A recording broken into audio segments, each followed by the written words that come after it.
KBS 열린 토론.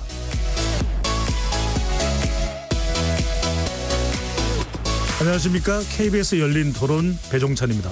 그 시절에 그 모녀가 그 아픔을 겪으면서 근데 이제 그 사건이 일어나기 전부터 공무원들이 그런 어떤 틈새를 찾아서 했다면 그런 일이 없지 않았을까요? 복지사각지대 예산이 조금 이제 잘 배분됐으면 하는 생각이 들어요. 조금씩 그런 복지 쪽으로는 예산도 좀 증원되고 그러니까 전반적으로 이렇게 발전하는 사회가 발전한다는 생각은 하는데 속도가 좀 너무 느린 거죠. 자식이 있다고 돈을 안 주는 거야. 그런 경우 좀 허다해요. 억울하나만 하죠. 그렇다고 뭐 자식들이 돈 뭐 갖다 주는 것도 아니고 정확히 그 공직에 있는 일선 동사무소에서 그런 걸 철저히 조사를 해가지고 발굴할 수 있는 각 구청마다 그런 그 특별위원회가 있어가지고 그랬으면 좋겠어요. 그런 이제 전수조사가 필요한 거죠. 좀 어려운 분들은 오히려 그런 정보를 접할 수가 없으니까 받으셔야 되는 분들이 못 받기 때문에 그런 게 진짜 보여주기식이 아니라 잘 개선이 돼서 받을 수 있었으면 좋겠습니다.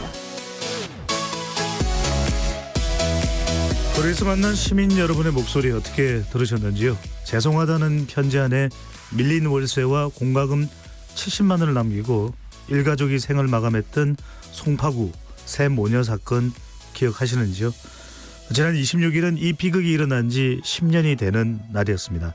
사건 이후 복지 사각지대에 대한 관심과 개선 목소리가 커졌고 실제로 법안과 제도로 연결되기도 했는데요. 하지만 죽음으로 빈곤을 정명하고 있는 이런 사건은 지금도 적잖이 일어나고 있습니다. 송파구 새 모녀 사건 그 후 10년 우리 사회 복지 안전망에는 어떤 변화가 있었을까요? 오늘 세 분의 전문가와 이 문제 집중적으로 논의해 보도록 하겠습니다. KBS 열린 토론 지금부터 시작합니다.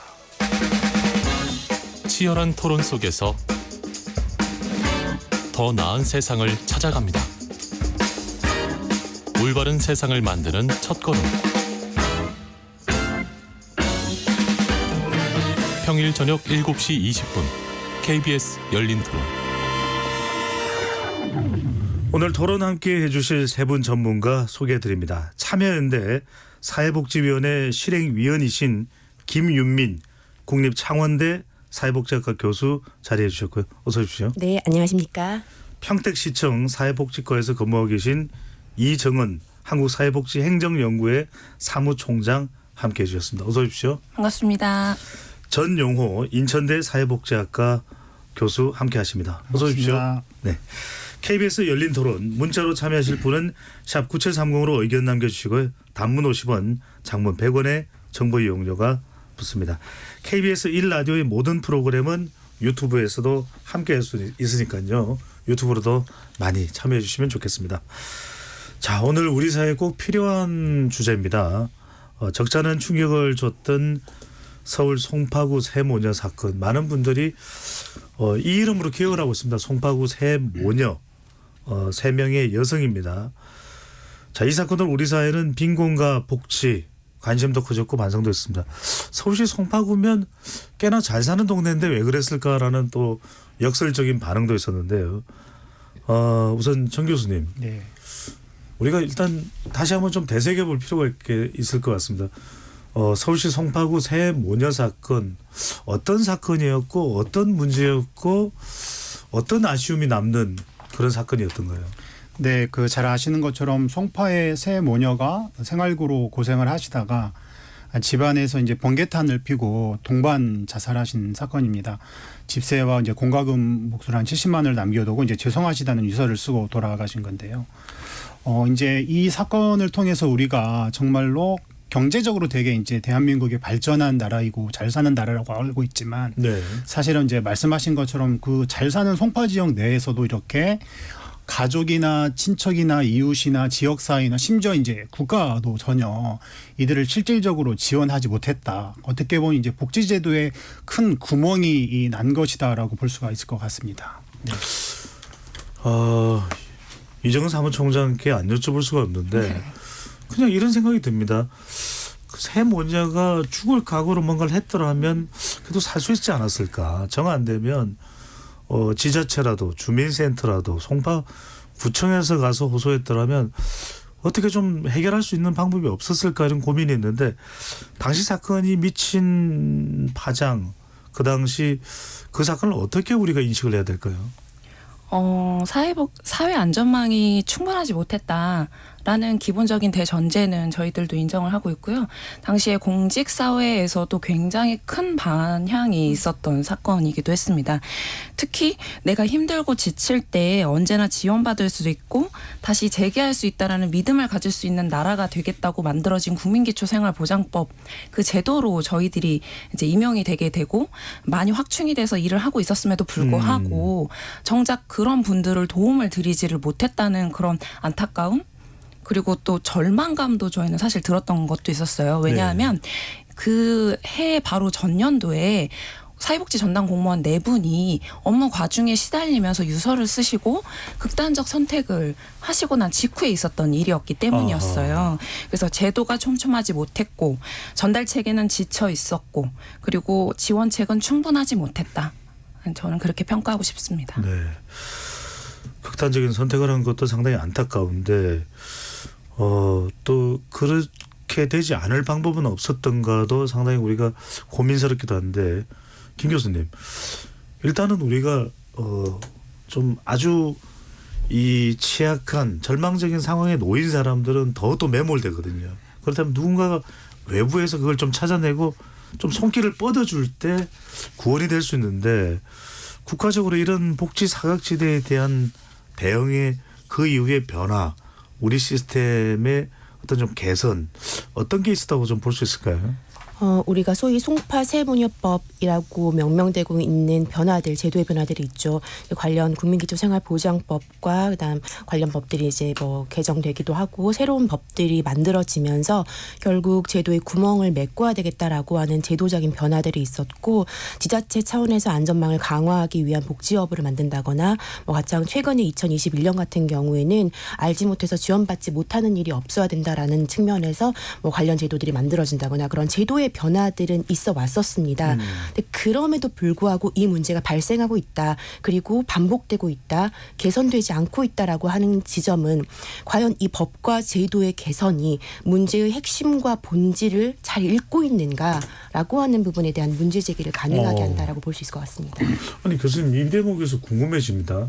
그러면 그 사건 이후에 10년 전에 서울 송파구 세모녀 사건 이후에 세모녀법이라는 게 만들어졌다는데 그게 무슨 법인지 정확히 내용은 잘 모르겠습니다. 그리고 지금 김 교수님 말씀은 제도적으로 정부가 뭔가 이런 걸 잘 못 읽어내고 있다. 무엇을 못 읽어내고 있다는 의미일까요? 그 사실은 이제 우리가 이러한 법과 제도를 통해서 어떠한 사회 문제를 대응하는 것이 기본적인 이제 우리 국가의 역할이고 사회의 역할인데 제가 보기에는 이 법과 제도가 사회의 큰 구조적인 변화의 큰 흐름에 대해서 막기가 상당히 제한되어 있다라는 생각이 많이 들어요. 특히 이제 송파 세모녀 법이라는 걸 통해서 여러 가지 국민기초생활보장법이나 긴급복지지원법 개정안 여러 가지 이제 발굴하는 여러 가지 법률적인 제정안들이 만들어지긴 했지만 저희가 이제 코로나19라는 걸 통해서 장기간의 사회적 거리두기, 격리 이제 이러한 것들을 통해서 또한 전반적인 사회 자체가 되게 개별화의 상태로 나타나고 있어요. 과거에는 이제 가족이나 지역 사회나 이런 것들의 어떤 큰 조직에 되게 연결되어서 사람들이 살아갔다면 이제는 개인주의적인 것들에 기반해서 자율적으로 혼자 생활하고 이제 가장 큰 변화가 이제 1인 가구의 증가와 같은 것입니다. 그래서 1인 가구의 증가와 이런 것들이 나타나는 큰 변화가 있고 그러면서 사실은 이제 외로운 사람들도 많아지고 있고요. 사람들과 고립되어서 만나지 않는 사람들도 많고 그런 여러 가지 사회적인 변화에 대해서 법과 제도로 하기에 매우 어려워지는 그런 상황인 것 같습니다. 네. 정말 말씀하신 대로 이제 다른 사람의 상태에 대해서 관심이 없어지는 것도 심각한 문제일 텐데 이 사무총장께는 이제 현장을 쭉 돌아보면서 굵직하게는 이제 송파구 세모녀 사건도 있었고 그 이후에 있다가 우리가 이야기도 나누겠지만 여러 사건들이 있었습니다.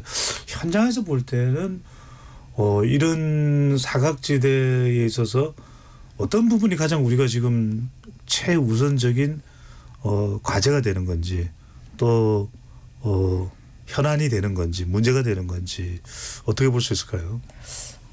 아무래도 저희들이 이제 전달 체계라기보다는 그 사회복지 전담 공무원들은 사실 전달 체계입니다. 그런데 이 기능을 제대로 하고 있지 못하다는 거는 법이나 제도에서 주지 못하는 것들, 그런 것들은 저희들이 역할을, 기능을 그만큼 충분히 해줘야 된다고 생각을 하는데요. 저희들이 현장에서 과연 그것들을 제대로 기능할 수 있는 것인가, 무엇이 저희들이 기능하지 못하게 하고 있는가, 거기에 좀 초점을 맞춰서 얘기하면 좋을 것 같다라는 생각이 듭니다. 이 부분에 대해서는 뭐 조금 이따가도 더욱더 말씀을 드릴 텐데요. 사회복지 전담 공무원은 아무래도 대인 서비스를 기반으로 합니다. 대인 서비스를 기반으로 한다는 것은 저희들이 가진 어떤 사회복지적인 철학과 가치, 지식, 그다음에 실천 현장에서의 그런 방법들, 노하우, 이런 것들을 통해서 대상자들을 직접 찾아내고 서비스를 전달하고 안내하고 연계하는 역할들을 하고 있는데, 이런 것들을 저희는 전문성을 가지고 있다라고 표현을 하거든요. 예. 그런데 현장에서 사회복지 전담 공무원들이 과연 이 관료제적 특성이 아주 깊은 우리나라의 행정 체계 안에서 과연 그 전문성들을 펼칠 수 있는가가 첫 번째 그런 것들로 좀 고려가 돼야 되지 않을까. 그런 것들이 제대로 발휘되고 있지 못하기 때문에 현장에서는 사회복지 전담 공무원들이 오히려 더 공무원스러워졌다라는 얘기를 듣는 경우도 덜어 있습니다. 이게 굉장히 중요한 말씀이네요. 그러니까 제도가 있고 이 복지 대상이 있으면 그 대상 사이에 중개자 역할을 하는 것은 역시 또 우리 사람이고 공무원이고, 바로 이분들이 어떤 역할을 유기적으로 잘할 수 있냐, 이게 핵심인데, 자 이제 하나하나씩 좀 따져보겠습니다. 우리가 이제 실제로 어떻게 되는지 이제 본질적인 이야기를 좀 해봐야 되는데, 김 교수님, 최근 보건복지부 따르면은 이 송파 세모녀 사건 이후에 아까 그런 말씀 주셨습니다. 기초생활보장법이라든지 다양한 법망의 개선이 이루어졌는데, 사각지대 발굴 시스템을 개선하면서 위기 가구 발굴 비율은 대폭 증가했다, 이렇게 이야기가 나오는데, 복지 사각지대에 있는 사람들을 많이 찾아내고 있다는 건 긍정적인 신호로 봐야 됩니까? 아니면 뭔가 우리가 또 이 지점에서 놓치고 있는 게 있는 겁니까?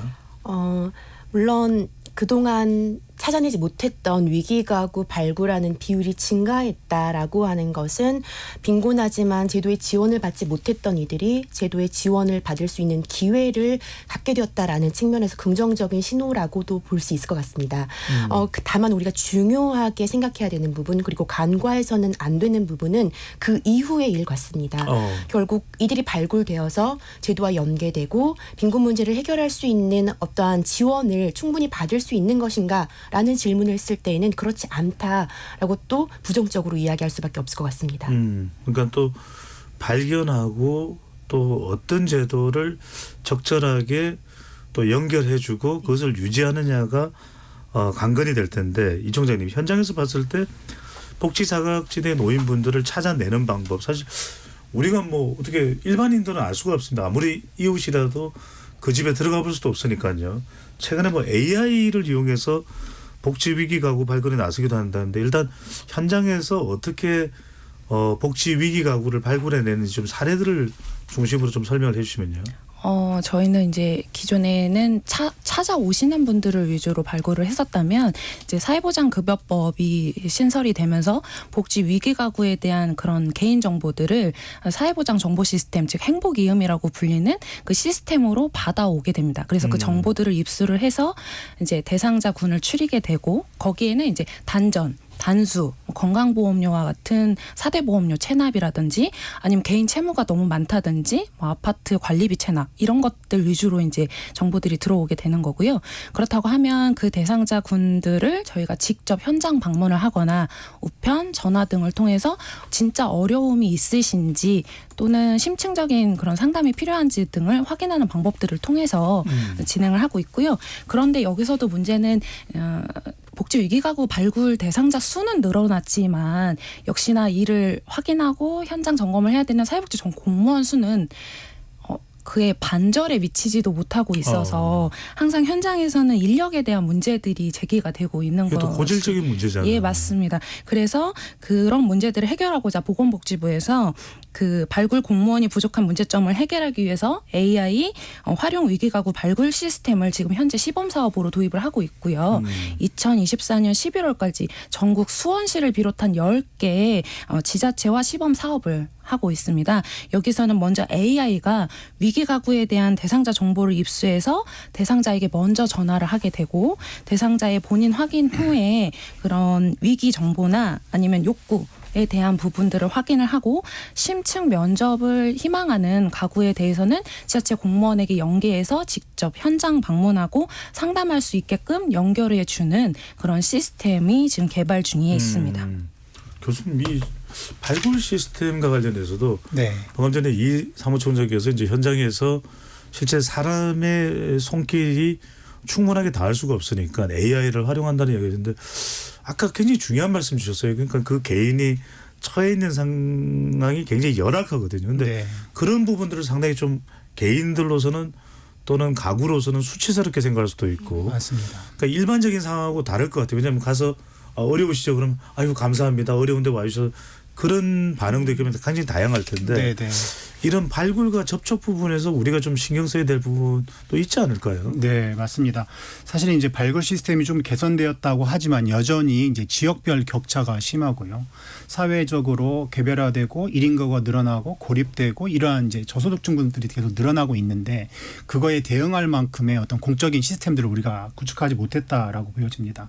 그리고 이제 중요한 게 저희가 일반적으로 이제 노인과 장애인 이러한 전통적으로 어려운 분들을 중심으로 저소득층 중심으로 사업을 했지만 최근에는 이제 사회적으로 문제가 되는 것이 중장년과 청년들의 어떤 고독사나 자살 이제 이런 문제들이 심각해지고 있습니다.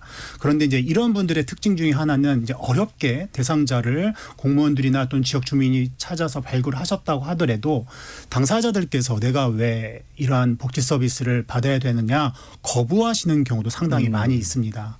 이제 그럴 경우에 이제 그런 것들을 사실 이제 우리가 가장 걱정되고 우려되는 부분들이 그런 거부하시는 분들이거든요. 네. 사회하고 완전히 단절되고 지속적으로 누가 와도 서비스를 거부하거나 이런 분들이 이제 심각한 단절인데 이제 그런 분들을 어떻게 지속적으로 관리하고 지원할 것이냐의 체계가 지역별로 다르고 예. 그리고 되게 미흡한 지역도 많고 또한 공무원들의 역량의 차이에 따라서 또 의지에 따라서 다르기도 해서 이제 그런 문제들을 어떻게 잘 해야 될지에 대한 문제가 많이 남아 있습니다. 네. 바로 이 부분이 아까 김 교수님이 말씀하신 부분입니다. 또 이제 국립창원대가 또 지역에 있으니까 지방에 굉장히 또 고령자분들도 많으실 테고 1인 가구나 이런 사각지대가 이렇게 밀집한 지역보다 뭐 반드시 많다라는 어떤 숫자상의 의미보다는 그런 사례들이 많을 수도 있는데 아까 그 말씀을 하셨습니다. 발굴도 중요한데 위기 가구를 발굴하고 난 이후에 제도적 뒷받침. 왜냐하면은 빨리 찾아내는 것도 일단 중요할 것 같습니다. 왜냐하면 송파구 세모녀의 어떤 극단적 선택이 있기 전에 조치를 취했다면 또 최근에 이제 이런 일련의 고독사가 발생하는 것 전에 먼저 손길이 닿았다면 이 부분 위기 그러니까 발굴 이후에 제도 뒷받침 부분 어떻게 봐야 될까요, 교수님? 네, 일단 그 관련된 재개정이 갖고 있었던 한계와 또 연결될 수 있을 것 같은데요. 그렇게 빨리 발굴하는 것에 그쳐서는 안 된다라고 말씀드렸고 그렇다면은 우리가 논의의 핵심에서 누락된 부분은 무엇이냐라고 했을 때 결국 발굴된 이들을 지원하는 것까지 연계돼야 되는 것입니다. 그런데 그 부분이 빠진 거죠. 다시 말해 누구를 지원할 것인가라고 하는 그 대상 범위를 좀 넓혀야 되는 것, 이들을 얼마만큼 지원할 것인가에 대한 그 보장성에 대한 부분들에 대한 논의가 누락되다 보니까 결국 발굴이 되어도 지원받지 못하는 사례들이 증가하고 최근에 발굴된 것에 한 약 3.5% 정도만 연계되었다, 지원되었다라고 하는 수치를 통해서도 확인할 수 있는 거죠. 결국 문제는 발굴 이후에 이들이 제도적 지원을 받을 수 있도록 엄격한 어떤 지원 선정 기준, 낮은 보장성, 그리고 굉장히 까다로운 절차와 같은 문제들이 해결돼야 되는데 역설적이게도 그런 복지 3법이 개선되면서 그런 변화된 어떤 것 중에 하나가 기존에는 통합급여였는데 네. 그것이 이제 개별급여 혹은 맞춤형 급여라고 명명되고 있는 방식으로 변했습니다. 그러면서 몇 개의 급여는 주무부처가 바뀌었어요. 네. 그런 과정에서 더욱더 신청이 복잡해졌다라고 하는 문제는 결국 제도가 제대로 기능하지 못하는 하나의 이유 원인이 되지 않을까라고 생각합니다. 아니, 교수님 이런 불편함을 뭐 이렇게 이 사각지대에서 복지 수급을 받는 사람들도 그렇지만 제도적으로 아까 이상훈 총장께서 말씀하셨듯이 이런 제도를 적용할 때 그런 불편함이나 문제점을 모를 리는 없는데 원스톱이나 이렇게 하지 않는 이유는 뭡니까? 글쎄요.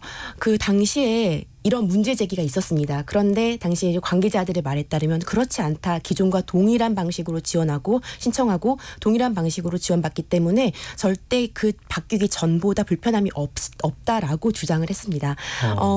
알지만 모르는 척 했는지 혹은 정말 몰랐는지는 아직 미지수이긴 하지만 실제로 원스톱 처럼 그렇게 보다 더 간명하고 쉽게 지원하고 신청받을 수 있는 시스템이 구축되어야 하고 또 다른 문제는 그런 신청 과정에서 왜 내가 빈곤할 수밖에 없었는지에 대한 개인의 어떤 숨기고 싶은 생애사의 이야기들을 또 감내하면서 부끄러움을 감내하면서 이야기해 나가야 되는 것 그것은 또 인격과 관련된 부분이기도 하죠. 그런 모든 것들이 아까 말씀해 주셨던 것처럼 뭔가 빠르게 혹은 또 간단하게 진행된다면 그런 많은 문제들이 해결될 텐데 그렇게 원스톱이 되지 않은 이유는 아무래도 저의 추측으로는 조금 더 용이하게 한다면 사람들이 쉽게 지원받을 수 있을 것이다라고 하는 우려들 혹은 부정수급자가 발생할 수 있을 것이다라고 하는 우려에서 기인하지 않았을까 이른바 생각합니다. 부작용이라든지 네, 맞습니다.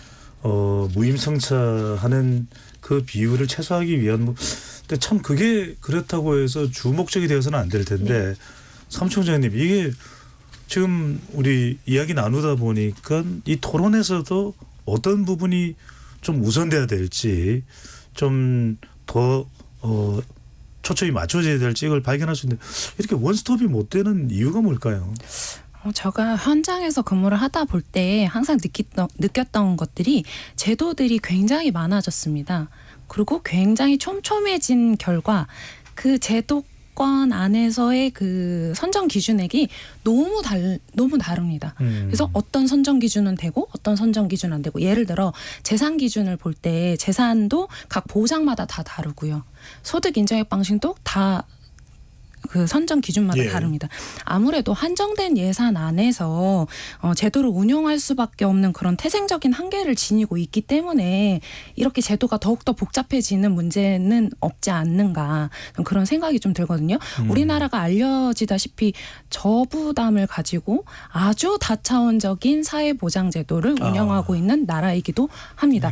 네, 그런 점을 좀 간과하면 안 될 것 같습니다. 아니 근데 그러면 이걸 모르지는 않는데 이러면 자꾸 악순환이 또 연속이 될 수밖에 없거든 교수님. 그러면 이게 정말 우리 사회복지의 본질적인 문제가 될 텐데 그러다 보니까 발굴까지는 했는데 정작 위기각으로 선정이 어려워진다. 이러면 사실 기껏 본인의 그 좀 수치스러움을 감수하고 이걸 받아들이긴 했는데 정작 이어지지 못하면 그것 자체가 더 사람은 절망하고 난망한 상황이 될 수 있는 이른바 이 장벽들이 존재를 하고 있습니다. 어떤 문제라고 봐야 될까요? 그러니까 제가 보기에 크게 이제 두 가지 문제점이 있을 것 같습니다. 저희 사회복지 제도는 기본적으로 신청주의입니다.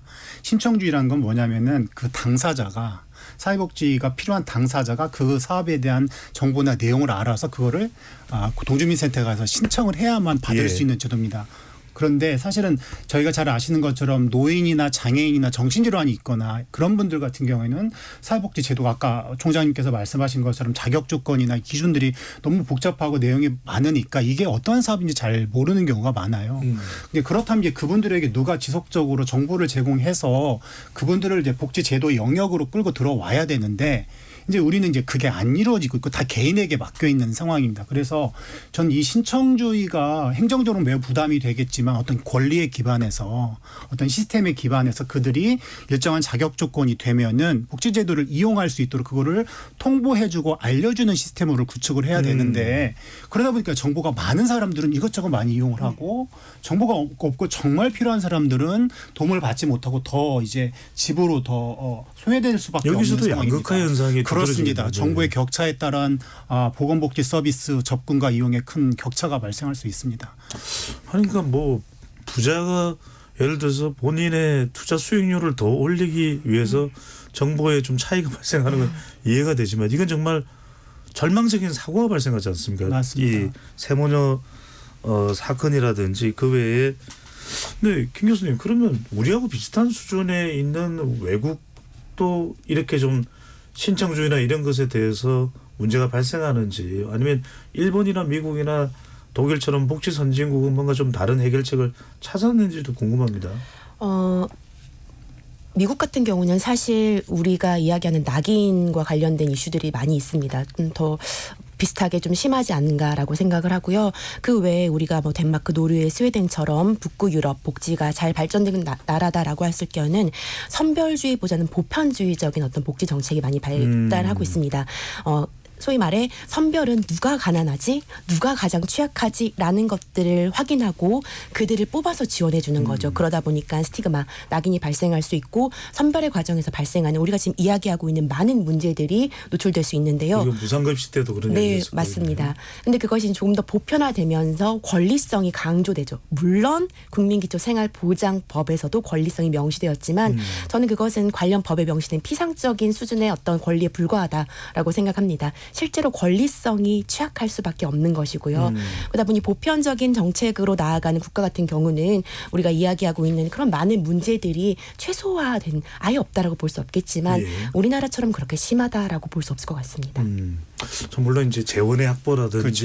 네. 이런 것과 연계는 되겠습니다만 자, 사무총님 이것도 여쭤보지 않을 수가 없습니다. 일부 급여를 지원받고 있는 분들도 그럼 이걸로 해결됐느냐라고 보면은 그것만으로 또 해결이 된 게 아닙니다. 그러니까 그걸로 또 이걸로 내가 어떻게 이걸 견디겠어 하는 그런 반응도 나오고 가정마다 또 개인 차이가 또 발생을 할 수밖에 없다 보니까 특히 빈곤층에게 가장 부담으로 작동하고 있는 비용 특히 지원이 필요한 그러니까 최소한 이 정도는 방금 전에 김현민 교수께서 말씀하셨듯이 마치 권리처럼 우리가 이 정도는 보장해 줘야 되는데 하는 사안들 뭐가 있을까요?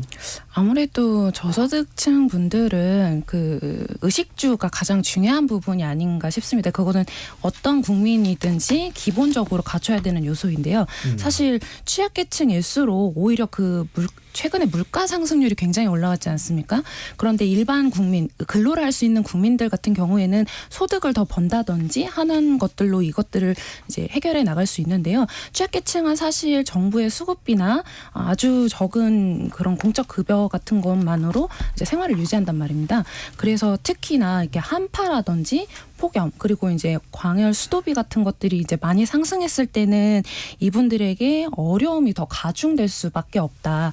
왜냐하면 이분들이 이 부족분을 메우기 위해서 일을 한다고 했을 때 그러면 소득 인정액이라고 하는 그 기준을 넘어서게 되기 때문에 수급이 중지되거나 또는 그 부분이 소득으로 잡혀서 소득에서 제외돼서 지원을 받거나 하게 되고 또 그렇다고 해서 이제 그런 분들이 그렇다고 하면 이제 소득을 조금 더 하시기 위해서는 뭐 폐지라든지 그러니까 소득이 명확하게 드러나지 않는 열악한 그런 소득 활동으로 또 빠지게 된다든지 네. 하는 여러 가지 문제들이 또 있을 수 있습니다. 정 교수님 이 부분은 어떻게 보신 거죠? 적정 지원이라는 게 과연 네. 어느 수준인지 네. 뭐 개인별로 가구별로 네. 죄송합니다. 지역별로 차이가 있겠지만 이 부분도 상당히 중요할 것 같습니다. 그러니까 우리나라의 국민기초생활보장법상은 기본적으로 이제 생계급여 같은 경우는 중위소득의 32% 이하입니다. 그리고 주거급여 같은 경우는 48% 이하, 중위소득의 의료급여는 뭐 40% 이하인데 우리가 이제 아주 그냥 러프하게 그 빈곤이라는 걸 이야기할 적에 예. 다른 이제 일반적으로 중위소득의 50% 이하자를 중위소득 이제 빈곤으로 이제 학계나 일반적으로 측정을 하는데 그런 기준에 비춰볼 적에 우리는 32% 이하 또는 40%, 48%이기 때문에 상당히 기준 자체가 너무 낮다. 대상자가 되게 어렵다는 거죠. 그러니까 국민기초생활보장법의 보장성 자체가 낮은 거죠. 그러다 보니까 32% 이상과 50% 사이에 있는 사람들은 사각지대에 있는 경우도 많이 있고요. 예. 그리고 이제 정작 기초생활 수급자가 되어서 급여를 받는다고 해도 사무총장님이 말씀하신 것처럼 그 급여가 과연 충분한가. 예를 들어서 지금 1인 소득 1인의 기준으로 할 경우에는 생계급여가 월 한 71만 원 정도가 됩니다. 그런데 네. 이 71만 원을 그대로 그 대상자한테 다 주는 것이 아니라 그분이 약간의 소득이 있거나 재산이 있으면 또 그거를 빼고 줍니다. 그러다 보니까 실질적으로 생계급여 대상자라고 할지라도 71만 원이 아닌 40만 원, 30만 원, 50만 원 이렇게 되게 다양한 거죠. 그렇기 때문에 실질적으로 지원하는 액수 자체가 낮아서 물가 상승이랄지 이런 것들을 제대로 반영해서 생활을 영위하기 참 어려운 상황이다라고 볼 수가 있습니다. 네. 교수님 어떻게 보십니까? 그러니까 또 많이 지원하면 많이 지원한다고 도덕적 해이가 온다고 할 때 나 그냥 뭐 일 안 하고 그냥 이 취약 계층이 돼서 그냥 정부에서 지원받아서 기초생활 수급자로 살지 뭐 이런 식의 인식도 있을 수 있고 이 말 그대로 적정이라는 게 참 어렵긴 합니다. 어떤 이 인식과 기준과 개념이 있어야 될까요? 말씀해 주셨던 것처럼 무엇이 적정이냐라고 하는 건 참 어려운 부분인 거죠. 적정선이라고 하는 것에 대한 많은 사람들 기준도 다를 것이고요. 근데 단 하나 중요한 것은 우리 사회에서 탈수급 이라는 것이 탈빈곤을 전제하지 않는다라는 것입니다. 무슨 말씀입니까? 수급에서 벗어난다라고 하면 우리는 빈곤에서 이제 해결됐구나라고 생각하겠지만 예. 기준이 굉장히 엄격하기 때문에 탈수급이 곧 탈빈곤은 아니고 수급에서 벗어나도 여전히 빈곤하다라고 하는 거죠. 저는 이 부분을 굉장히 중요하다라고 생각하는 게 결국 탈수급이 탈빈곤을 전제하지 않는다라고 하는 것은 굉장히 엄격한 어떤 지원을 받기 있기 때문에 결국 이것이 지원이 빈곤을 탈출할 수 있는 뭔가의 원동력이 되지 못하다라고 하는 부분입니다. 또 하나 지적해 주셨던 것처럼 많이 주면 제도에 잔존하려고 하는 사람이 있을 것이다. 도덕적 해이라고 하는데요. 국민의 긴 역사에서 늘 빈곤한 사람들의 도덕성은 평가의 잣대가 되어 왔었습니다. 늘 엄격했죠. 그런데 물론 일부의 사람들은 그러한 생각을 할 수 있겠지만 그 일부의 어떤 도덕성이 수급자 전체의 부도덕함으로 치환되어서는 안 되지 않을까라고 생각합니다. 네. 이 총장님 여기서 굉장히 궁금한 점이 생겼습니다. 그러면 사실 이 문제를 보완하기 위해서는 정 교수님과 김 교수님 말씀하신 부분을 보완하려면 굉장히 수급받는 사람 별로 좀 공정히 우리가 정확하게 파악을 하고 있어야 될 것 같아요. 네. 그래야 이 사람은 어느 정도 정말 우리가 자세히 들여다보니까 어느 정도 지원 필요한 사람이고 실제로 우리가 이 서류를 봤을 때도 중요하겠지만 실제 이 사람들의 실상을 봤을 때 아니 이 사람들이 이 지원보다 더 받아야 될 필요가 있어. 이걸로는 안 돼. 근데 그게 실제로 가능합니까? 사실은 어렵습니다. 왜냐하면 법적으로 이미 정해져 있는 예산이고 그것을 초과해서 더 준다고 했을 때 혹은 법적인 기준은 초과하지만 정말 가구의 특성이나 생활 실태가 어렵다 하면 저희는 지방생활보장위원회라는 걸 운영을 합니다. 그래서 거기에 이제 심의 대상으로 올려서 법령에는 부합하지 않지만 도움을 줬으면 좋겠다라고 해서 수급 책정을 할 수 있는 그런 제도도 운영을 하고 있는데요. 사실 그렇게 하기에는 담당자의 재량의 영역에 들어가는 부분 그리고 담당자가 그 재량이라고 하는 것은 법적인 기준을 초과했을 때 나중에 문제가 생겼을 때 예를 들어 그 사람이 부정수급을 저질렀다든가 아니면 뭔가 다른 이유가 생겨서 문제가 됐을 때 왜 그렇게 책정할 수밖에 없었느냐에 대한 책임을 모두 담당자 공무원에게 돌리게 되기 때문에 굉장히 부담스러운 영역이 될 수밖에 없습니다. 그리고 재량을 잘 사용한다는 것은 그만큼 그 가구에 대한 모든 특성과 그다음에 제도를 잘 이해하고 있어야 하는 그런 전문성을 가지고 전제해야 된다고 저는 생각하는데요. 사실 현장에서 그렇게까지 일을 할 수 있을 만큼의 역량이나 시간적인 부분이 많이 부족한 것이 사실입니다. 네, 참 이게 근본적인 참 단기간에 해결하기 쉽지 않은 문제일 거라는데 아까 정 교수님께서 네. 우리 복지는 신청주의다, 통보주의가 아니라는 말씀 주셨는데 이게 참 중요한데 네. 아까 이제 조금 신체적으로 불편하신 분들, 연령대가 좀 있는 분들, 그다음에 정신적으로 취약한 분들의 어려움 저는 일반적인 사람들도 과연 신청이 쉬울까 싶은 생각이 드는데 지금은 어떻게 신청하는 시스템이고 왜 좀 더 쉽게는 안 되는 이유는 뭘까요? 그러니까 저희가 큰 틀에서 말씀을 드리면 저희 복지국가는 저희 복지는 되게 선별주의적이고 그리고 아까 이제 총장님께서 말씀하신 저부담 저복지입니다. 그러니까 세금을 적게 내고 복지 예산도 적게 쓰는 거죠. 많은 사람들이 생각할 적에 이제 전체 국가 예산에서 복지 예산이 좀 차지하는 비중이 크기 때문에 우리나라가 되게 복지가 잘 많이 발전된다라고 생각을 하지만 여전히 OECD 국가 중에서 복지 관련된 예산이나 지출이 낮은 나라이고요.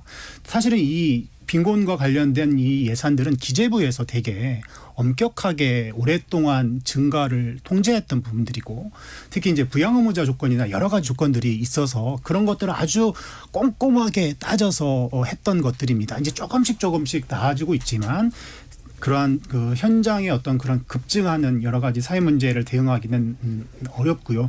사실 이제 신청주의를 어떠한 권리에 기반한 통보주의로 바꾸려면은 행정 시스템과 인력들이 더욱더 많이 바뀌어야 됩니다.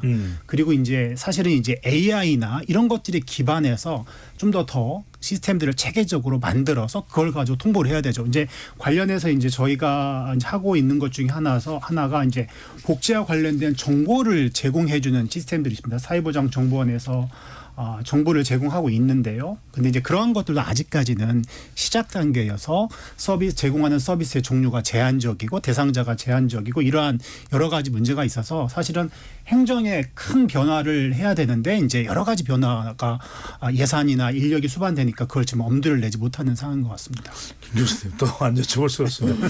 행정관리 이렇게 하면 너무 무거워지는데 아니 근데 문제는 우리가 뭔지를 알거든요. 지금 어느 정도 파악은 됩니다. 현장에도 계신 우리 이정은 사무총장도 계시고 결국 예산과 인력이란 말이거든요. 그렇게 복지국가를 지향하면서 선거 때만 되면 앞다투어서 우리는 뭐든지 할 수 있다. 민생을 위하면 다 할 수 있는 복지 예산이 더 늘어나고 인력이 조금이라도 그러면 이게 일자리 확보도 되는 것이거든요. 안 되는 가장 치명적인 이유는 뭡니까? 글쎄요. 저도 굉장히 궁금한 부분 중에 하나이고요. 늘 선거 때마다 복지가 이슈가 되고 화두가 되고 그리고 이렇게 빈곤으로 인한 사망 사건이 발생한 이후에야 또 뭔가 제도 변화를 이야기하기 급급한 이 행태가 왜 바뀌지 않을까라고 하는 문제가 늘 고민이고 궁금하기도 합니다. 네, 이제 결국은 사실 이런 복지제도의 확충이라고 하는 것에 대해서는 사회 구성원의 동의가 필요한데요. 아까 말씀하셨던 것처럼 우리나라는 저부담 저복지다 보니까 사회 구성원의 복지 체감도가 낮습니다. 다시 말해 복지가 확대되어도 나는 혜택을 받지 못할 것 같은데 혹은 혜택을 받은 사람을 보지 못했는데 이게 내가 세금을 더 낸다고 해서 혜택이 돌아올까라는 것이 바로 이제 체감도가 낮다라고 볼 수 있는데요. 그러다 보니 복지 체감도가 낮고 복지를 확대하겠습니다라고 증세를 이야기할 때 거기에 대한 조세 저항이 큰 거죠. 이게 이제 악순환이라고 볼 수 있습니다. 이 악순환의 고리를 과연 어디서부터 끊을 수 있을까라고 하는 부분들은 너무 고민이 되는 지점이지만 어떻게 보면 코로나19를 경험하면서 우리는 모두는 빈곤이나 사회적 위기로부터 완벽하게 안전한 사람은 아무도 없구나. 자유롭지가 않아요. 네. 그런 것들을 우리가 직간접적으로 경험했고 또 정부가 보편적으로 지급하는 어떤 급여를 받으면서 복지가 나쁘지 않구나라고 하는 체감도가 조금 늘어갔다면 결국 빈곤한 이들을 위한 사회 안전망 강화라는 것이 빈곤한 그들을 위한 것이 아니라 우리 사회, 나와 우리를 위한 것이다라는 인식이 확장된다면 그래도 가능하지 않을까라고 생각하는데 사실 이거는 굉장히 선언적인 말이고 굉장히 오랜 시간이 필요한 부분인 것 같습니다. 네. 제가 말씀을 듣고 감동을 받는 이유는 뭘까요? 자, 하실 말씀은 많으실 텐데 더 추가적인 내용은 또 우리가 2부에서 더 깊숙이 들어가 보도록 하겠습니다. 토론이 진행되는 동안 많은 청취자분들이 또 의견을 보내주셨는데 어떤 내용인지 들어보도록 하겠습니다. 정혜진 문자캐스터. 네, 지금까지 청취자 여러분이 보내주신 문자들 소개합니다. 5674님. 송파 세모녀가 남긴 편지가 아직도 기억에 생생합니다. 10년이 지났는데 우리 사회는 여전히 제자리인 것 같습니다. 복지 혜택을 누리지 못하고 생을 마감하는 사람이 요즘도 나오고 있어요. 사회적 안전망이 제대로 작동하고 있는지 우리는 그들을 이웃으로 보듬고 있는지 되돌아봐야 할 것 같습니다. 0656님. 저는 차량가 220만 원에 해당하는 중고차를 소유하고 있다는 이유로 수급을 거절당했습니다. 수급 기준이 현실적이지 않고 불분명합니다. 실제로 생계에 어려움을 겪고 있는 사람들이 불분명하고 높은 문턱 때문에 복지 혜택을 누리지 못하는 것은 문제입니다. 김치볶음밥님. 바로 옆집에 누가 사는지도 모르는 세상입니다. 주변에 가난으로 죽음에 내몰린 사람이 있다 하더라도 찾아내기도 힘들 뿐더러 이들에 대한 관심이 부족한 것도 문제예요. 제도 개선도 필요하지만 우리 사회의 빈곤층에 대한 인식 변화가 더 필요하다고 봅니다. 유혜원님. 정보 격차를 줄여야 하는데 복지 시스템조차 정보 양극화가 적용되는 것은 문제입니다. 전용호 교수님이 말씀하신 신청주의를 개편하는 것은 적극적으로 고려해 볼 만한 것 같습니다. 7606님. 현금 지원보다는 소액이라도 일거리가 필요한 사람들도 있습니다. 거동이 불편하거나 일자리가 필요한 고령층을 위해 공공이 운영하는 찾아가는 일자리 트럭은 어떨까요? 주택 밀집 지역에 찾아가는 일자리가 있다면 호응하는 사람이 많을 것 같습니다 해주셨고요. 6232님. 빈곤층이 게으르고 무능하다는 건 편견입니다. 갑작스런 사고를 당해서 또는 가족 중에 큰 병을 가진 사람이 있을 때 병원비를 마련하지 못해 일을 할 수 없어 빈곤층으로 내몰릴 수밖에 없는 사람들이 많습니다. 빈곤층을 양산하는 사회복지 시스템을 개선해야 합니다라고 보내주셨네요. 네, KBS 열린 토론 이 시간은 영상으로도 생중계하고 있습니다. 유튜브에 들어가셔서 KBS 일라디오 또는 KBS 열린 토론을 검색하시면 지금 바로 토론하는 모습 보실 수 있습니다. 방송을 듣고 계신 여러분이 시민 농객입니다. 계속해서 청취자 여러분들의 날카로운 시선과 의견 보내주세요. 지금까지 문자캐스터 정의진이었습니다.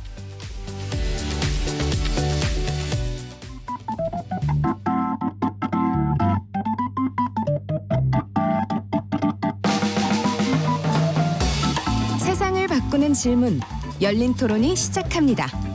KBS 열린 토론은 언제나 열려 있습니다. 단문 50원, 장문 100원의 유료 문자 샵 9730 그리고 KBS 어플리케이션 콩으로 여러분의 의견을 남겨주세요. KBS 열린 토론 2부 이어가겠습니다. 송파 세모녀 사건 그 후 10년을 돌아보고 있는데요. 스튜디오에는 이정은 한국사회복지행정연구회 사무총장 나와 계시고요. 전용호 인천대 사회복지학과 교수, 김윤민 국립창원대학교 사회복지학과 교수 세 분과 함께하고 있습니다. 청취자분 의견 중에서 조금 여기 전문가분 좀 답변을 들었으면 좋을 것 같은 내용이 있어서요. 질문을 드려보겠습니다. 이 사무총장께 여쭤보고 싶은데 0656님께서 저는 차량가 220만 원에 해당하는 중고차를 소유하고 있다는 이유로 수급을 거절당했습니다. 이게 차량하고 이 복지 혜택 수급하고 어떤 관계가 있는 겁니까? 네, 차량도 일반 재산에 이제 속하는 재산 기준 중에 하나인데요. 국민기초생활보장제도 차상위계층 혜택을 보기 위해서는 이 차량 기준이 굉장히 엄격합니다. 네, 그래서 생계의료급여 같은 경우에는 1600cc 이하이면서 10년 이상이 된 차량만 일반 재산가액으로 인정이 됩니다. 그렇지 않은 차량 같은 경우에는 그 220만 원이라는 그 재산의 금액이 모두 소득으로 반영이 되게 됩니다. 네, 그래서 아마 탈락하신 것 같습니다. 네. 야, 이것도 어떤 기준이냐는 것을 정확히 모른다면은 나는 왜 안 돼라는 의문이 나올 수밖에 없겠네요. 네, 그리고 제도가 너무 상충하고 복잡해지다 보니까 주거급여나 교육급여 기준도 다르고요. 또 그나마 이제 차량 기준 많이 완화하고자 해서 네. 올해부터 이제 보건복지부 같은 경우에는 생업용 차량으로 인정이 된다고 하면 단 이제 소득 신고가 전제되어 있어야 하겠고요. 그런 경우라고 한다면 한 대에 대해서는 재산가액을 산정해서 제외하는 것도 있으니 한번 여쭤봐 주시면 좋을 것 같기도 그래서 합니다. 그게 지역 건강보험과도 연관이 돼 있는 것이죠, 그렇죠? 네, 그렇습니다. 네네. 네. 자, 2부에서는 좀 어떤 대책을 우리가 세울 수 있는지 더 이야기를 나눠보겠습니다. 정부가 지난해 찾아낸 복지 사각지대 빈곤층이 무려 66만 명에 이른다고 합니다. 2021년에서 23년까지의 기초생활보장 실태조사에 따른 수치인데요. 적지 않은 숫자입니다. 이들에 대한 지원과 대책. 자, 일단 66만 명이라는 숫자 자체가 허기가 많다라는 생각이 드는데 정 교수님, 일단 사회적 시스템에서 이 정도 규모의 대상자가 관리될 수 있습니까? 그 부분부터 궁금한데요. 사실 이제 복지를 생각할 적에 많은 분들이 예산을 먼저 생각하면은 되게 어렵다라는 생각을 하는데, 복지는 사실 여러 가지 사회보장제도나 보험제도를 확충하는 역사를 보면은 그러한 것들이 예산이나 국가의 의지에 따라서 충분히 지원되는 경우가 많이 있고, 아까 우리 김윤민 교수님 말씀하신 것처럼 북유럽 국가 같은 경우에는 네. 그런 기준이나 자격 조건 제도가 되게 보편적이고 완화되어 있습니다. 그래서 저는 이 정책의 의지나 이런 것들이 되게 중요하고요. 이제 사실 이제 우리 국민기초생활보장법이 취약하고 부족하다라고 하는 것들 중에 하나가 서울시 같은 경우는 이제 안심소득이라는 걸 해서 좀 더 여유가 있는 관대한 기준으로 해서 더 확대해서 지원을 하고 있습니다. 그러한 식으로 좀 더 단계적으로 그러한 사각지대에 있는 분들을 좀 더 제도권으로 끌어들여서 그들에게 지원을 해주는 방안들을 시도해야 하는 것이 저는 필요하다라고 보입니다. 그러니까 좀 보편적 성격도 띠는 일부 띌 수 있는 그런 제도까지도 필요하다라는 말씀을 주셨는데, 사무총장님. 일단은 이 아까 발굴 시스템도 그렇고 사각지대에 있는 빈곤층을 발굴하는 것도 그렇고 지원하는 것에 대해서도 우리가 짚어봤는데 현장에 계셔보면 우리가 이 이야기를 나눠봤던 것 외에도 이것도 좀 부족한 것 같다. 이것도 좀 절실하게 우리가 좀 논의돼야 된다 싶은 게 있다면 어떤 내용일까요? 저는 일단 한정된 인력으로 한정된 예산으로 다양한 제도를 운영하고 대상자들을 발굴하기 위해서는 일단 좀 어떻게 보면 효율화된 것들도 필요하다고 생각합니다. 예를 들어 제도가 너무 복잡하고 각 부처마다 다양하다면 어느 정도 기준선을 마련해서 제도를 좀 더 효율화하고 그다음에 공통화돼서 거기에 따른 순위를 매겨서 지원을 해줄 수 있는 방법. 그다음에 아까 신청주의라고 말씀을 하셨는데요.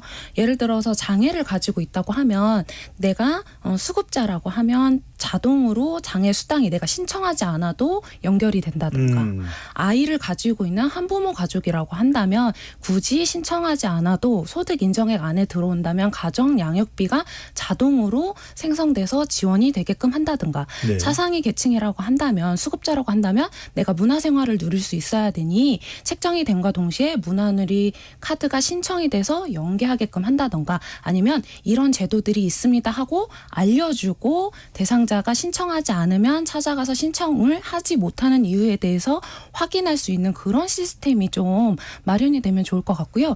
보건복지부에서 이런 문제들을 해결하기 위해서 복지 멤버십이라는 제도를 지금 운영 중에 있습니다. 네. 근데 아직은 조금 어렵긴 하지만 제가 또 안 여쭤볼 수가 없습니다. 아니 말씀하신 걸 들으면 제가 자꾸 무릎을 치게 되거든요. 그래 그렇지 이렇게 하면 되는데 안 되는 이유는 뭡니까? 역시나 인력 부족의 문제라고 저는 생각을 합니다. 네. 네. 모든 사람들이 다 그렇게 지원받고 하려면 제가 하루 종일 열심히 뛰어다녀도 모자랄 테니까요. 좀 더 늘릴 수 없을까? 고민 좀 심각하게 재원부터 이제 시작을 해서 고부담 고복지로 갈 수는 없다면 중부담 순차적으로라도 네네. 그런 고민들을 우리가 좀 그러니까 되는 쪽으로 뭔가 맞습니다. 이게 비효율적이다 싶으면은 아니 우리가 이게 아니다 싶으면은 아닌 쪽으로 컨센서스를 또 공감대를 형성을 해서 하면 되는데 김 교수님 일단 그래서 또 계속 이야기가 나오는 게 보건복지뿐만 아니라 시민사회에서 우리 이 사무총장이 계신 또 단체들에서 나오는 게 부양 의무자 기준입니다. 부양 의무자 기준인데 부양 의무자 기준이란 무엇이고 복지 사각지대 발생 뭐 원인으로 작동된다는데 저는 이런 질문이 이 원고에 있을 때마다 왜 이렇게 개념이 어려울까? 좀 세 줄로 이런 게 좀 정리되면 안 될까?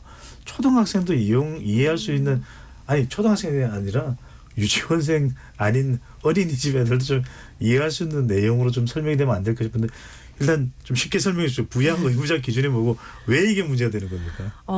관련 법에 따르면 부양 의무자라고 하는 것은 수급권자, 즉 수급에 권리가 있는 사람을 의미합니다. 그러니까 사회 구성원이죠. 혜택을 받는. 네네. 예. 수급권자를 부양할 책임이 있는 사람이라고 이야기할 수 있고요. 특히 이제 수급권자의 일촌, 직계, 혈족 및 그 배우자가 부양 의무자라는 것입니다. 그렇다면 부양 의무자 기준이라고 하는 것은 말씀드렸던 그 기준에 부합하는 사람이어야 된다라고 하는 건데 조금 더 쉽게 말하면 내가 가난해졌을 때 내 가족이 돌봐줄 사람이 있는가라는 거죠. 돌봐줄 사람이 있다라고 한다면 그러면 가족이 먼저 도와줘라. 국가는 나중에 도와주겠다라고 이야기하는 것이고요. 근데 그 부양 능력을 판정하는 기준 자체가 상당히 이제 비과학적이고 모순이 많다라고 하는 부분을 문제로 제기하면서 결국 부양 의무자 기준 자체가 비수급 빈곤층, 즉 복지 사각지대를 양산하는 핵심 요인으로 일컬어지고 있는데요. 부양 의무자 기준이 갖고 있는 문제는 정말 다양하게 많습니다. 그중에 몇 가지만 이야기를 한다면 예. 사실 빈곤의 사회적 책임을 국가의 책임을 가족에게 전가해서 그런 어떤 공적 책무를 희석시킨다라고 볼 수 있는데요. 우리 사회는 전통적으로 가족이 수행해왔던 많은 일들이 많은 어떤 과업들이 정부나 국가로 이양되는 부양의 탈가족화 현상이라고 하는 것들이 목도되고 있습니다. 그런 어떤 부양의식과 상충된다라고 하는 건데요. 1차적으로 빈곤 문제를 가족이 해결해라 라고 하는 부분이 갖고 있는 더 큰 문제는 빈곤 발생 고생의 원인, 왜 이들이 빈곤했는가라고 하는 문제에 개인의 결함으로 귀결된다는 거죠. 개인이 노력하지 않아서 게을러서 빈곤하니까 그 문제의 해결 또한 개인 혹은 그 가족에게 주어진다라는 건데요. 우리가 IMF나 코로나19 이러한 어떤 사회적 재난을 경험하면서 빈곤의 책임이 개인에게만 있는 것은 아니다. 너무너무 열심히 살고 있는 개인도 사회 구조의 문제로 인해서, 사회 구조의 결함으로 인해서 빈곤해질 수 있구나라고 하는 것들을 확인했습니다.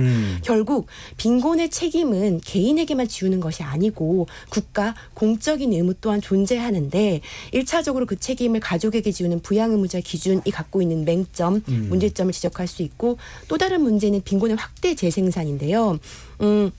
부양의무자 기준 때문에 수급을 탈락한 많은 분들의 사연들을 본다면 대다수의 분들은 서류상에만 존재하는 가족, 그래서 연락도 닿지 않은 가족, 당연히 지원도 이른바 받지 서류 가족이라고요. 네, 맞습니다. 지원도 받지 못한 가족 때문에 부양 의무자가 있다라고 해서 수급에서 탈락합니다. 근데 그들은 공적인 지원에서도 소외됐고 당연히 사적인 지원도 받지 못하는 거죠.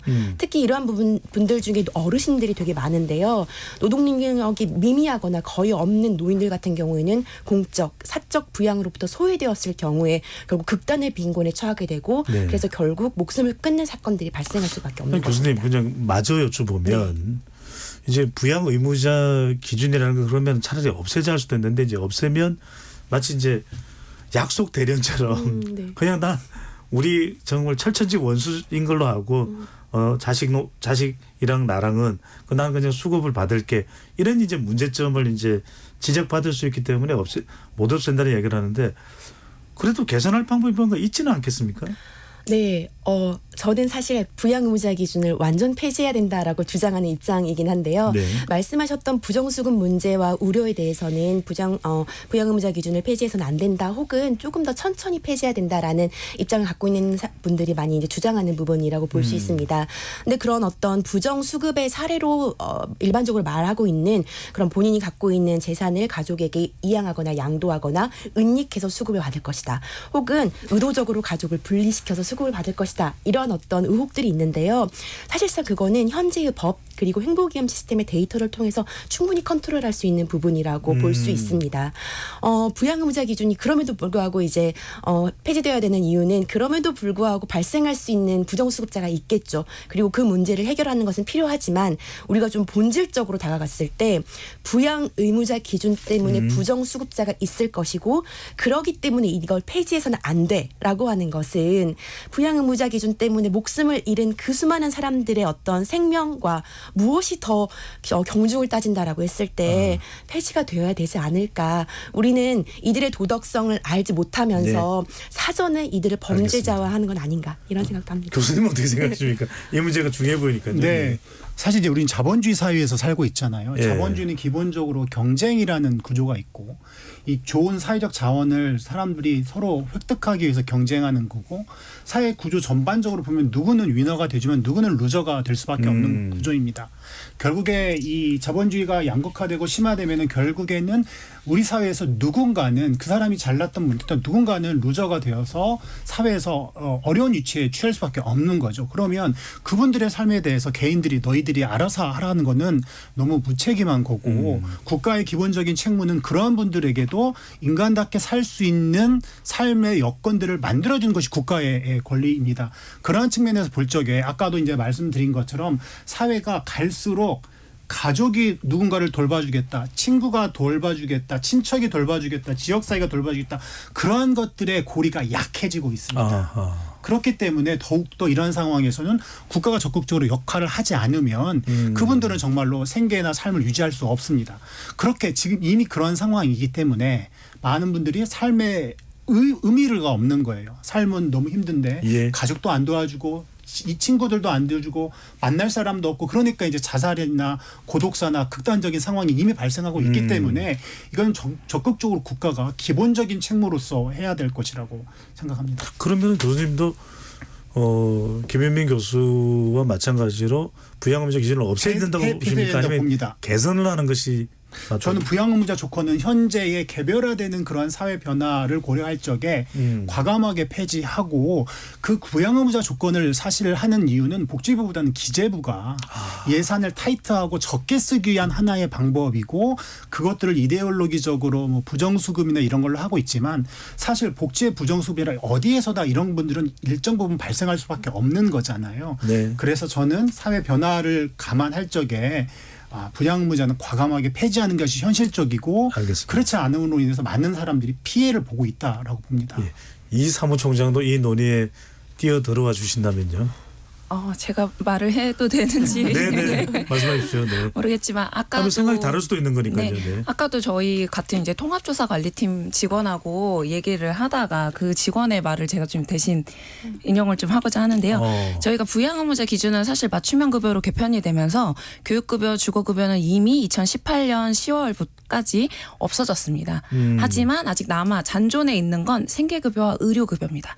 의료급여는 굉장히 아직도 엄격하고요. 생계급여는 고재산 고소득을 가지신 부양 의무자만 제외합니다. 예를 들어 소득이 1억, 그다음에 재산은 9억. 네, 이상이시면은 제외를 하는데요. 사실 요새 물가도 올라가고, 네네네. 근데 그게 굉장히 큰 타이틀이라고 해도 그 안을 살짝 넘어가시면 다 중지가 되어버리기 때문에 많은 어려움들을 가지고 계시고, 그래서 그런 부정수급이 다른 의미의 부정수급인데 그 혜택을 받기 위해서 일부러 가족 간의 단절을 주장을 하거나, 네, 연락을 안 한다고 하거나 아니면 또 그런 저희는 사후 관리를 또 해야 되거든요. 그러니까 가족 관계가 단절이 된 경우에는 부양의무자를 안 보고 지원을 해줄 수 있는 제도가 있습니다. 그런데 그런 것들도 사후 관리를 통해서 부정수급인지 아닌지 2년에 한 번씩 확인을 하게끔 되어 있습니다. 거기에 따른 행정력도 너무 많이 들어가고 있는 게 현실입니다. 네네네. 그렇기 때문에 차라리 부양의무자 기준을 완전히 없애는 것이 없애서 그런 행정력을 조금 줄이고 오히려 정말 부정수급을 하는 사람들을 엄단하는 쪽으로 이 인력들을 재배치하는 것은 어떤가, 저희 직원의 말씀을 대신 전달해 드립니다.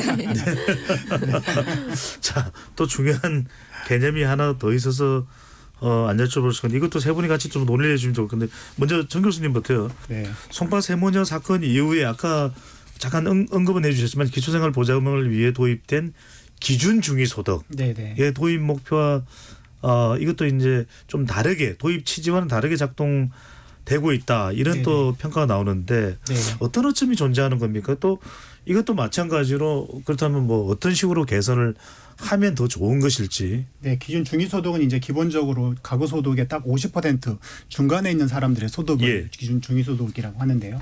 이 중위소득이 기초생활보장법뿐만 아니라 여러 가지 복지나 이런 보건 이런 사업들에 적용되는 중요한 기준입니다. 근데 이 기준은 사실 보건복지부에서 매년 발표를 하고 있는데 실제 이제 50%의 숫자를 그대로 반영하는 것보다는 되게 실제보다 낮은 숫자로 발표하는 경우가 많이 있어요. 이제 그것이 이제 기준 자체가 낮다 보니까 실제 그 중위소득에 적용받는 사람들의 그 대상자 숫자가 줄어들게 되는 거죠.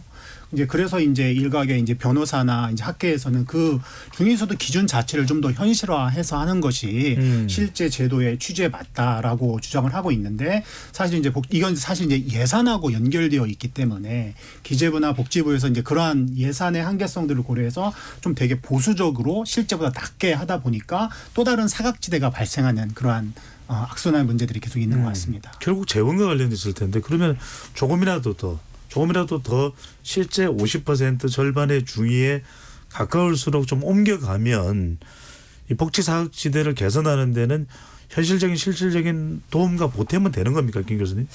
뭐 지금보다 낫지 않을까 싶습니다. 그와 함께 또 이제 함께 노력해야 되는 지점들이 분명히 존재하지만 그래도 지금보다는 나아지지 않을까 생각합니다. 네. 그리고 또 하나 우리가 이제 우려가 되는 것은 이런 복지 사각지대 그러면 좀 연령대가 높으신 고령자분들이나 또는 혼자 1인 가구 분들, 대체적으로 이제 연령대 기준도 상당히 좀 높은 편입니다. 그런데 최근 들어서 2030 청년 세대의 빈곤 비율이 증가하고 있다. 이건 실제 실태는 어떻고 어떤 원인들이 있는 겁니까? 말씀해 주셨던 것처럼 실제로 청년 빈곤의 문제가 우리 사회에서 많이 대두되고 있습니다. 뭐 청년 빈곤율, 청년 실업률, 청년 니트족 비율과 같은 수치화된 지표를 통해서 청년들의 어려운 삶들을 확인할 수 있고요. 또 숫자이면에 드러나지 않은 그들의 지난한 삶들은 뭐 M4 세대랄지 지옥고와 같은 명명되는 다양한 엄표들을 통해서 우리가 또 확인할 수 있습니다. 다시 말해 빈곤이라고 하는 전통적인 집단은 일하지 못한 이들, 일할 수 없는 이들이었는데 청년은 우리가 너무 잘 알고 있는 노동 가능한 연령이잖아요. 그러니까요. 결국 노동 가능한 연령인 청년도 빈곤 위험으로부터 안전하지 않다라고 하는 것은 불안정한 노동에 기인하지 않을까라고 생각합니다. 실제로 코로나19의 타격도 청년층에게 가장 컸고요. 불안정 노동이랄지 플랫폼 노동이랄지 토단시간 노동 등등 이러한 노동들이 증가하면서 이래도 빈곤한 워킹푸어들이 양산되거나 혹은 이러한 불안정한 노동들은 결국 사회 안전망으로부터 배제되는 문제들도 있기 때문에 청년 빈곤 문제는 우리 사회의 빈곤 대상이 확대되고 그 심각성이 더욱 깊어지고 있는 것을 방증하는 결과가 아닌가 생각합니다. 아, 이거 진짜 심각하네요. 교수님. 어느 정도로 심각한지 잘 와닿지가 않거든요. 왜냐하면 그냥 보통 우리 이 어려운 뭐 보릿고개든 전후 고도성장 세대들은 아니 뭐라도 나가서 하면 되지 왜 그걸 뭐 못해 이렇게 또 이야기를 하면 참 이게 막막하거든요. 실제로 어느 정도로 심각하고 그 근본적인 원인이 어디에 있다고 봐야 될까요? 네, 말씀하신 것처럼 저희 세대는 상당히 고성장을 했었죠. 예. 70년대, 90년대 했지만 저희가 이미 올해도 그렇고 이제 잠재 성장률 이하의 저성장 구조가 고착화되고 있는 상황이고 그러다 보니까 일자리가 많이 창출되고 있지 않습니다. 이제 그러한 타격이 바로 우리 이제 청년들한테 직접적으로 영향을 미치고 있고 이제 그러다 보니까 사실 이 빈곤하다 보면은 어떤 문제가 있냐면은 많은 사람들이 나타나는 특징이 경제적으로 취업을 못하거나 이제 그러다 보면은 사람들을 만나지 않고 이제 혼자서 보내거나 이제 사람들을 만나는 걸 회피하는 경향성들이 나타나죠. 그래서 경제적으로 되게 아까 김윤민 교수님 말씀하신 것처럼 정말 니트족이나 교육도 받지 않고 훈련도 받지 않고 일도 하지 않고 그러한 니트족들이 늘어나고 있고 그리고 실제로 그 실태 조사를 해 보면은 불안정한 노동에 종사하는 사람들의 비율이 상당히 많이 있습니다. 그러다 보니까 경제적인 이런 기본적인 토대가 잘 잡혀지지 않기 때문에 그것과 연관된 사회적인 관계, 우울, 정신적인 문제, 건강 이제 이러한 여러 가지 문제들이 되게 확산되고 있는 상황입니다. 주거도 힘들고 그렇습니다. 결혼도 힘들고 그렇습니다. 되는 상태. 네. 특히 이제 이 도시 지역 같은 경우는 우리 서울 같은 경우는 얼마나 비싼 주거 비용이 있습니까? 이제 그러다 보니까 청년들이 이제 결혼도 포기할 수밖에 없고 정말 저소득층의 청년들은 고시원이나 이런 데에서 살 수밖에 없는 구조가 있기 때문에 이러한 빈곤과 관련된 것들이 여러 가지 삶의 영역들을 힘들게 만들고 있다라고 볼 수가 있습니다. 이청님 방금 전에 이제 정 교수님께서 살짝 포함해 주시긴 했습니다만 우리가 이렇게 좀 예상이 되는 그런 사각지대는 찾아낼 수도 있을 텐데 이런 청년들은 어디로 이동을 하는지 알 수도 없는 것이고 또 실제 접촉을 시도하더라도 상당히 거부감이 또 다른 연령대 고연령대보다 더 클 수밖에 없었는데 이들을 현장에서 볼 때는 어떤 지금 상황이고 어떤 정도의 위기성과 심각성이 있는 겁니까? 저희들은 현장에서 이제 청년층이 사실은 직접적으로 찾아오는 경우는 드문 게 사실이고요. 온다고 하더라도 직접적으로 뭐 생계비를 지원받는 수급자보다는 이제 취업에서 약간 배제돼서 긴급 지원을 받는다든가 아니면 주거 지원, 청년 월세 지원 같은 주거 비용에 대한 보존, 그다음에 자산 형성 이런 쪽으로 먼저 문의가 오게 됩니다.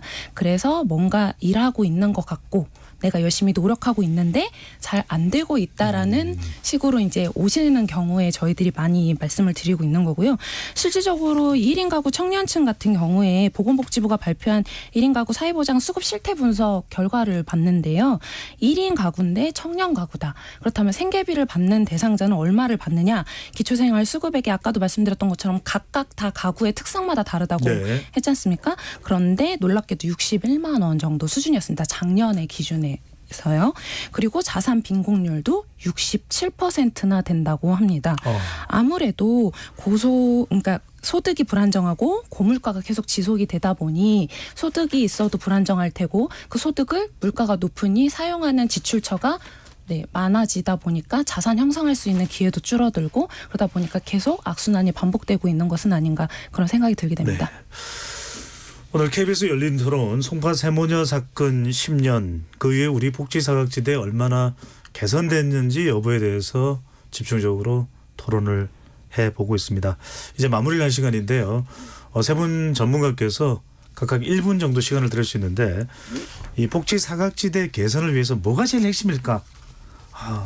정부 정책이 됐든 현장이 됐든 제일 뭐가 우선돼야 될지 핵심이 무엇인지 마무리 말씀을 해주시면 좋겠습니다. 먼저 김윤민 교수님부터요. 복지 사각지대를 개선하기 위해서는 가장 복지 사각지대를 양산하는 원인으로 지목되고 있는 부양의무제 기준의 폐지가 우선되어야 된다. 완전 폐지가 우선돼야 된다라고 생각하고요. 이에 더해 빈곤 그리고 수급자에 대한 우리 사회의 부정적인 인식과 사회적 낙인이 또 최소화되어야 된다라고 생각하고요. 저는 무엇보다 빈곤에 배태된 타자성이 해체되어야 되지 않나라고 생각합니다. 다시 말해 빈곤, 수급자는 내 이야기가 아니야. 다른 사람의 이야기야. 그렇기 때문에 제도를 확대해도 그들만 혜택을 받을 거야라는 타자성이 해체되어야지만이 결국 이것은 우리의 문제고 우리 사회의 문제고 그리고 우리 이웃의 문제다라는 공감대가 형성될 수 있지 않을까라고 생각합니다.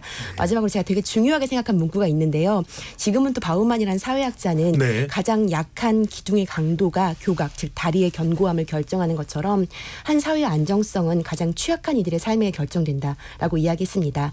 취약한 이들의 삶이 취약하다면 우리가 함께하는 이 다리, 사회도 무너질 수밖에 없기 때문에 견고한 안전망 구축을 위한 사회 구성원의 합의가 가장 필요하다라고 생각합니다. 끝까지 명언을 전해주시네요.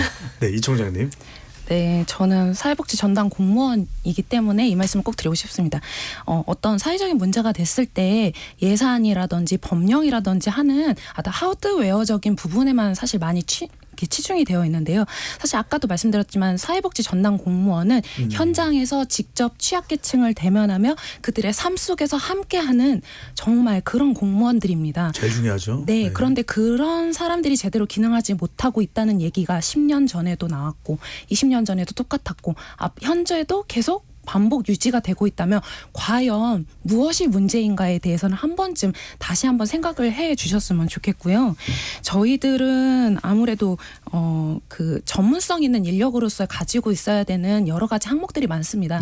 인력이 부족하다고 해서 양만 늘릴 것이 아니라 잘 교육되고 잘 훈련되어 있는 전문적인 현장의 경험과 노하우를 가지고 있는 인력들이 곳곳에 배치돼서 도움을 드렸으면 좋겠습니다. 알겠습니다. 그리고 인정받았으면 좋겠고요. 제도와 정책이 사람을 위해 있듯이 저희 사회복지 공무원에 대해서 잊지 않아 주셨으면 좋겠습니다. 알겠습니다. 정 교수님 딱 1분만 드릴 수 있을 것 같습니다. 이제 저희가 복지사각지대가 사실은 전통적으로 취약계층이라고 있는 저소득층, 노인, 장애인들 중심으로 여러 가지 복지제도가 만들어졌는데 저희가 이제 사회가 급격하게 변화되고 개별화되면서 청년과 중장년층을 위한 여러 가지 돌봄 서비스나 이런 것들이 부족합니다. 특히 청년이나 중장년 같은 경우는 제가 인터뷰를 만나보면은 여러 가지 정신질환과 우울과 약을 복용하는 분들이 많으세요. 경제적으로 어렵고 신체적인 건강, 정신적인 건강 복합적으로 어려운 분들이 많거든요.